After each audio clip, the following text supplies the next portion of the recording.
Hello friends, welcome back my channel. आज आमे बनाइबा बैगण पकई साग भजा। देखो फ्रेंड्स, आसाम रे तो कुशला साग मिलिया बहुत कष्ट, बहुत खोजी खोजी आमे ये खड़ा साग आनीचु। छोट छोट खड़ा साग सुंदर थिला, पोक लाग नथिला, फ्रेश साग थिला। एबे चलंतु साग गुडी को आमे बाछि दबा। जेहेतु खड़ा साग गुड़ाकर नाड़ गुड़ाक टिके टाण, मु नाड़ गुड़ाक काटिकी बाहर कर दउची।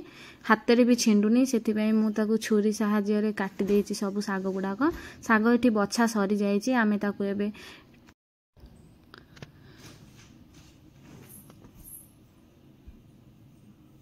भल भाबरे ताकू धोई नेबा। 2 रु 3 थर ताकू धोई दबा, नहेले बाली लागिथिबो ता साग देहरे सब बालिया लागिबो भाजिले। मु एठी ताकू 2 रु 3 थर धोई की गोटे पात्र को काढी नेइची।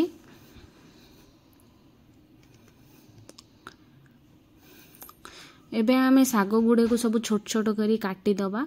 काटी देले जल्दी सिझी जिवो। खड़ा सागटा बहुत टाण अछि, ताकू बहुत गुंड गुंड करी काटिया पई पड़िबो, नहेले सिझिबोनी। मु एठी साग सबु साग गुडी को काटी नेइची।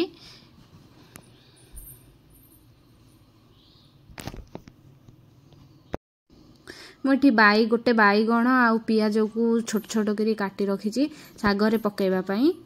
एबे हमें कड़ाई गरम करिबा, सेथिरे किछि सोरिष तेल देबा। मु तो सब बेले सोरिष तेल यूज करे। एबे हमें सेथिरे फुटण सुखिला लंका पकई दबा।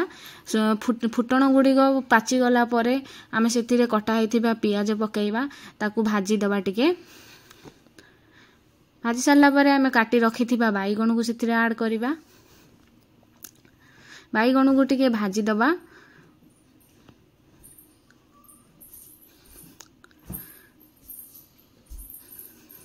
बाईगण को पूरा भाजीबानी, अल्प टिके हल्का भजा करिबा। सेथिरे आमे लूण हळदी गुंड देबा।